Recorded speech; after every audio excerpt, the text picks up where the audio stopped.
I told the lead attorney was, if you would like these services, we'll provide the resource, we'll provide the dogs. You're going to have to get the permission. If it's a warrant, if it's you just asking for permission to look at that vessel, that's on you, not on us. I've got the dogs. You get the permission. What she said was, we'll have to really think about it. We didn't The understand dogs that. were ready. According to Josh Gill, the call to use them never came. Gill, an incident commander with the United Cajun Navy, says trained human remains detection dogs were available to examine a boat connected to the Nolan Wells investigation. He offered the resource, but someone else would have needed to secure permission for the search. Gill says that never happened through him. That unanswered issue would later become one of the most striking parts of his account. But the story began before Nolan was found, when the case was still being treated primarily as a search for a missing young man. Early on the morning of July 5, Gill learned through social media that Nolan Wells had disappeared after spending July 4th with friends at Horn Island, Mississippi. Not long afterward, Nolan's mother, Christine Wells, called him directly.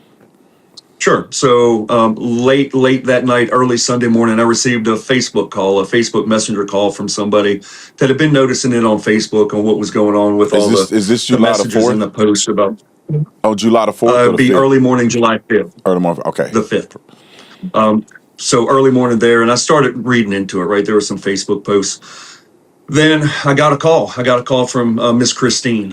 Christine called me up. I'm thinking it was 7:30-ish, 7:45 that morning, and we discussed what was going on. So I asked a lot of questions, physical description, and I asked some hard questions, mental health crisis, any kind of habits, anything like that. And basically what she told me is that her son had gone out the day before, that on the 4th, with a bunch of his friends. That's key. With a bunch of his friends. And Gill said he immediately began asking questions that could help guide a missing person search. Nolan's physical description, whether there had been any mental health concerns, and whether there were habits or circumstances that might explain why he had not returned. According to Gill, Christine did not describe a mental health crisis. She told him Nolan had been drinking the previous day, but the central fact was simple.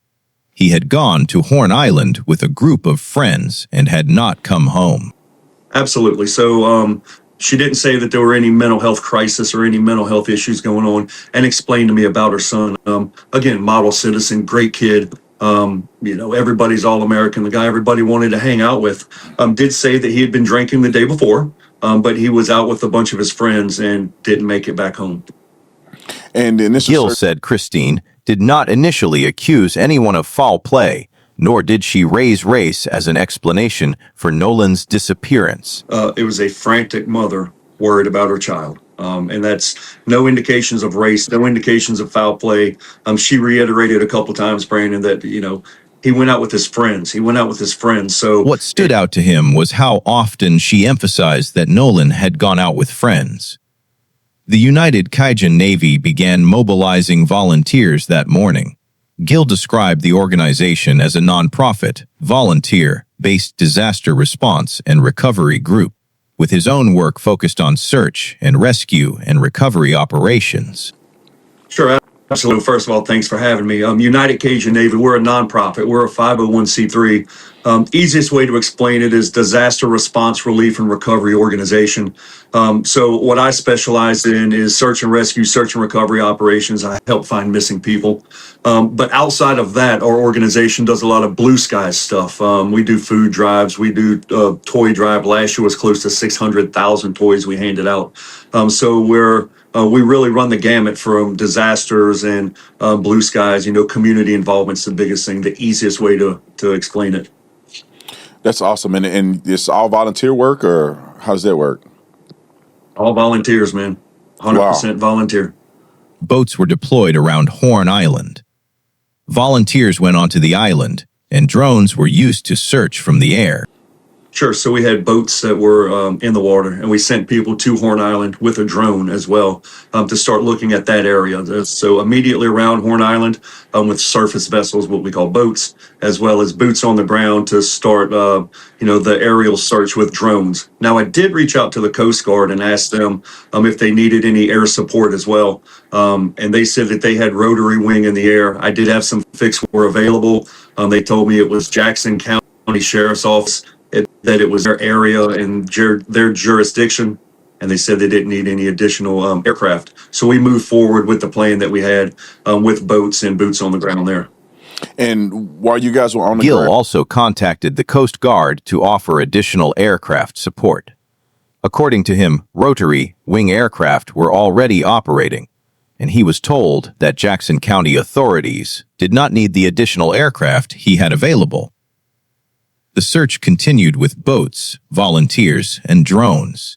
Gill said those initial efforts produced no obvious sign of an altercation and no immediate explanation for Nolan's disappearance. None at all. But what we did do, I put out a post, right? So we use social media. It's a huge tool. What we do is I'll make a video and have a missing persons poster. And I put that poster out and we started to receive some phone calls and some messages. There were some people who said they may have seen him on land.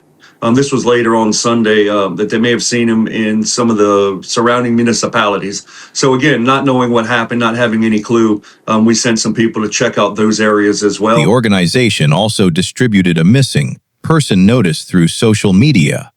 Possible sightings began coming in from people who believed they may have seen Nolan in nearby communities. Volunteers checked some of those reports while the search around Horn Island and the surrounding water continued. Throughout the day, Gill said he remained in contact with Christine by both phone and text. Absolutely. We communicated all day. And I've got the text messages where we talked via text as well as where we spoke on the phone. So I kept her up to speed on what was going on, and she would feed me a little bit of information throughout the day. And again, it was in text. And as that search started to wind down, we again had another conversation. And I explained to her, hey, here's what's going on. As it starts to get dark and dusk comes in, we demobilize and then we start planning for that next day. He had specifically asked her to place important details in text messages so that information could be documented rather than relying entirely on memory. By evening, the volunteer teams began preparing for another day of searching. But another issue had already entered the investigation: Nolan's phone. Gill said Christine called him on Sunday and told him that authorities wanted the device. According to Gill, she was uncomfortable with simply turning it over. So it didn't say anything about a crime, but we did discuss the phone that Sunday. So the day before he was found, she called me up and we had a discussion about the phone. She said, hey, Josh, they want the phone. And she said she wasn't too comfortable with sending it to him or giving it or turning over the phone. And here's what I told her. I said, look, that phone was your son's phone, and you've got every right to turn it in and to video everything that they're doing with the phone. Be there for it. If you don't trust the process or some concerns, get your phone and video what they're doing. If you're concerned about losing data, there it is. She seemed to be comfortable with that when I told her that. Look, I'm not law enforcement whatsoever, but I know that she's going through a hard time, and I just wanted to let her know that every part of the step with anything that she has, for her to document if she's afraid of losing some of the. He advised her that if she was concerned about the integrity of the phone's data, she could document what was being done with it. Gill made clear that he was not law enforcement and was not claiming to know what information the phone contained. The following morning, Monday, July 6, Gill said a fixed-wing aircraft was scheduled to join the search at approximately 16:30 a.m. He offered Christine an opportunity to go up in the aircraft, although he told her he did not necessarily recommend it. Sure. So the next day is really key. That Monday morning, we were communicating back and forth, and I had a fixed wing that was going up. It's an airplane at about 6:30, 6:35 that morning, and I offered for her to go in the plane. I said, look, if you want to go up in the plane, The offer is there. I don't recommend it, but I need to at least express that offer to you and make it there for you. She declined that request. So I'm on my way there to the boat launch where the tactical operations center was at Mars Lake. And she sent me a message that morning and said, where are we going to meet? As soon as we're done with the data dump on the phone, we'll meet up with you. So that made me believe that, hey, they were going to the police department, whatever it was, to do that data dump on the phone. She declined. Gill was heading toward the search command area when Christine sent him a message referencing a data dump involving the phone. Gill interpreted that message as meaning the family was having information extracted from the device. Before he reached the boat launch, the situation changed completely. Gill received a call from the sheriff's department. Christine called shortly afterward. A body believed to be Nolan had been found. And then we got the call, right? So somewhere, it was after there, I was 15, 20 minutes away from the boat launch. The sheriff's department called me, and then Christine called me right after that. They had obviously first notified Christine. But when she called me, I told her, hey, I'm 15 minutes out. Meet me at that boat launch. And we did. She met me there. When she pulled up, she came running to me, and it was one of those moments that you'll never forget. This was a grieving mother who knew in her heart that that was her son that had been found. Gave me a big hug, man, a big bear hug. Mr. Elmo was there. And we sat in the parking lot. We sat on the ground in that parking lot for 15, 20 minutes, and we were exchanging tears, if I could put it that way. It was super emotional. Gill told Christine to meet him at the boat launch. He described the encounter as deeply emotional, saying they spent time together in the parking lot after she arrived. Christine later asked Gill to accompany the family to meet with the coroner. So this is a key part, right? So she asked me to be a part when they go to the coroner's office. So they didn't bring his body to that location. They brought his body to a secondary location, as the hospital, the coroner's office. She asked me to be a part of it. Of course, yes, ma'am, anything I can do to help you. So we got in a convoy and we went that way. We went to the coroner's office, sat down at the table. It was myself, the family, Miss Christine, Mr. Elmore, the coroner. I was right by her. Coroner comes in, and of course it's difficult. It's a difficult conversation for anybody to have. I'm sure you're familiar with them. The coroner said, he believes that it's Nolan. 99.9% sure, whatever the stat was, but he still wanted to get a swab or get some DNA so they could double check. Said, according to the appearance in the photographs he's seen, it appeared to be Nolan. But he also said something very key, that there was no initial appearance of foul play. So to me, immediately what I thought was, no blunt force trauma, nothing visible right there, right? And obviously, there needed to be a further investigation. According to Gill's recollection, the coroner said he believed the recovered person was Nolan, but still wanted DNA confirmation. Gill also said the coroner indicated that there was no initial appearance of foul play. Gill interpreted that preliminary statement as meaning there was no obvious visible trauma. But that was his interpretation of what he heard at the meeting. The reference material does not provide an autopsy report establishing Nolan's final cause or manner of death. Gill said the coroner explained that the body would be transferred for further examination. Gill was not personally involved in formally identifying Nolan. He also addressed questions about how law enforcement handled the early stages of the case. From what Gill said he personally observed, investigators were actively engaged. So from the level of engagement that I saw, let's base it on initial level of engagement. They had a lot of people that were involved with the search, and then immediately after as well. I was communicating with the sheriff's department closely thereafter. I did not observe or have a feeling of... He described substantial search activity and said he remained in communication with the sheriff's department. He did not claim to have witnessed authorities ignoring the case or refusing to investigate. As public attention increased, however, Gill said the atmosphere surrounding the case changed.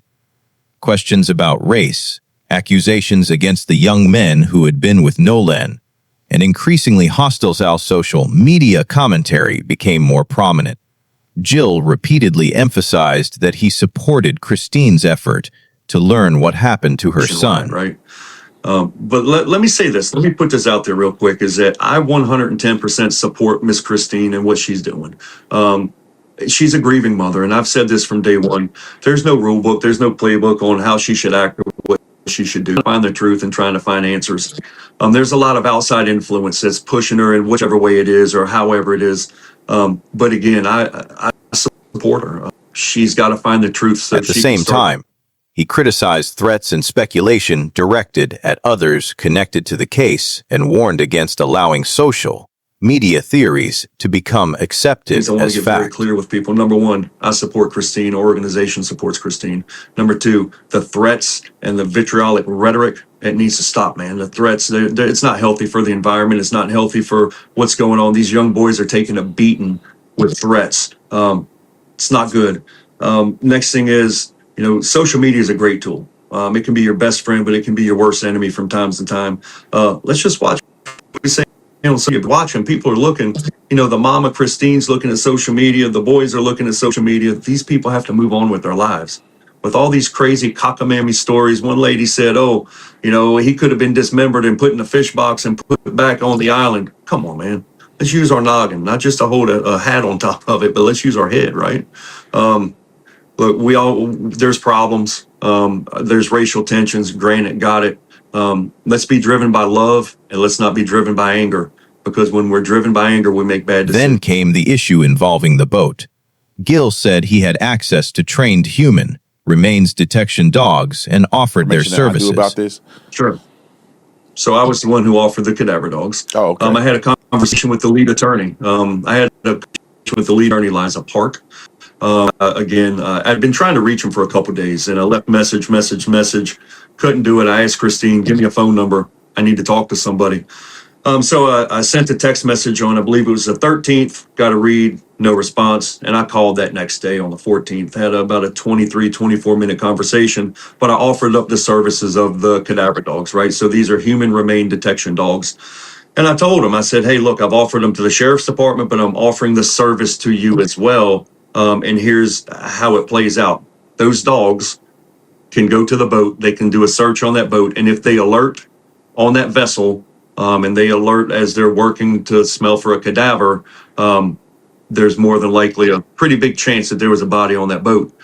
But if those don't alert, it's just the inverse. There may not, and it's a pretty good chance that there wasn't one on there.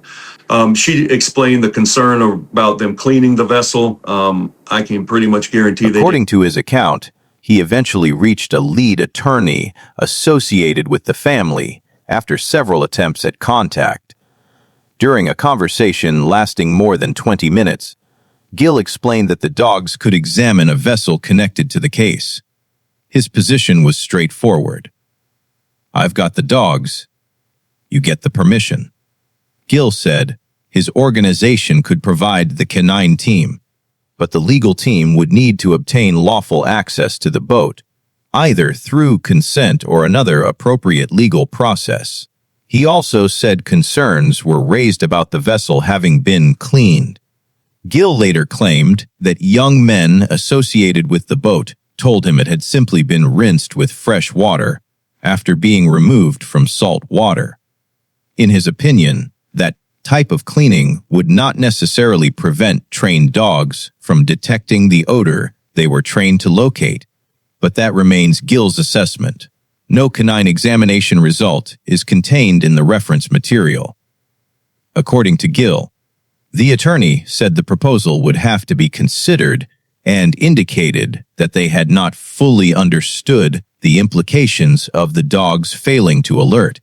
Gill interpreted that response as concern over the possibility of a negative result. He called it a red flag. So I interpreted as there were concerns that the dog wouldn't alert. That was my interpretation. No alert, no body, right? So of concern because they were looking to try and find the last location of Nolan.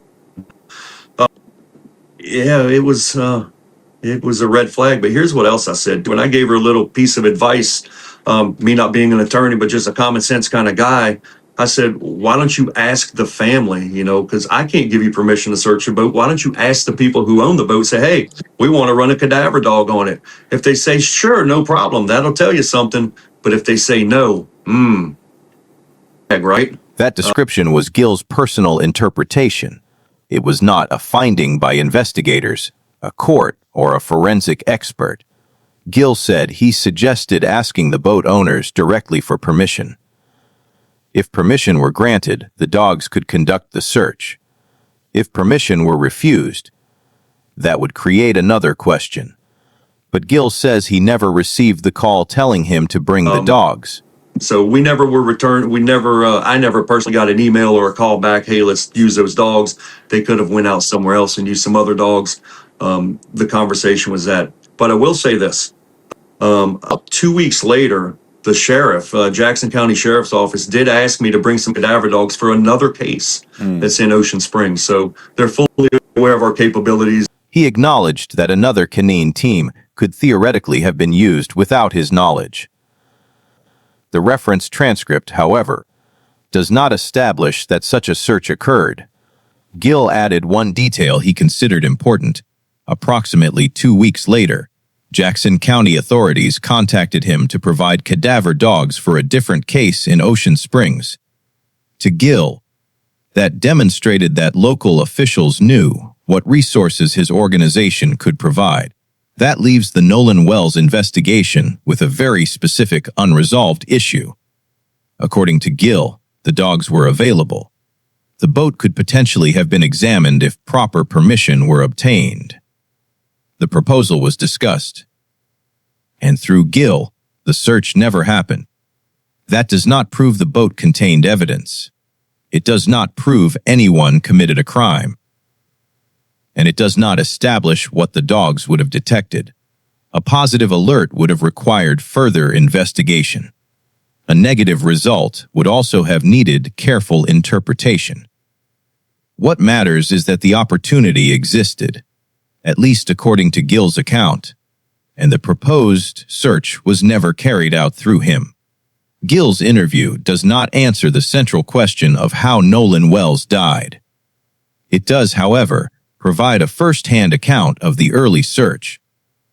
Christine Wells's initial communications with him, the discussion surrounding Nolan's phone, the meeting with the coroner, and the later offer of specialized canine resources. And after all of those details, one question remains difficult to ignore. If the dogs were available, why were they never brought to the boat?